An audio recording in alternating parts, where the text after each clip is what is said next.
Welcome to art cake creation. तर सगळ्यात पहिलं सगळ्यांना हॅपी फादर्स डे. तर आज आहे फादर्स डे आणि त्यासाठी मी इंस्टावरती माझे फादर्स डेचे केकही टाकले होते. आणि पण मला आदल्या दिवशी काहीही ऑर्डर नव्हती. मला वाटलं ठीक आहे नाही येणार ऑर्डर, बट सडनली मला आफ्टरनून नंतर 2 ऑर्डर आल्या केकसाठी, फादर्स डेच्या केकसाठी. सो मी खूप खुश होते की 2 ऑर्डर सोबत प्रिपेअर करायचे आहेत म्हणून. सो पहिलं दोन्ही फोटोज कस्टमरनी सिलेक्ट केले होते.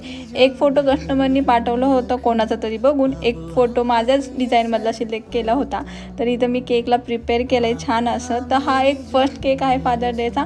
सेकंड केक मी दुसऱ्या व्हिडिओमध्ये शेअर करणार आहे आणि केकचा लुक कसा वाटला हे मला नक्की कमेंट करा. आणि हा केक एका छोट्या मुलीने मागवला होता तिच्या फादरसाठी. तर छान वाटतं जेव्हा नाही का छोटे छोटी मुलं असे त्यांच्या घरच्यांना स्पेशल फील करायला असं काही करतात ते. तर केक कसा वाटला हे कमेंटमध्ये नक्की सांगा. कस्टमरने पाठवला तसा केक मला जमला की नाही हे कमेंटमध्ये नक्की सांगा. आणि एक हार्ट तुमच्या फादरसाठी कमेंटमध्ये नक्की टाका. डू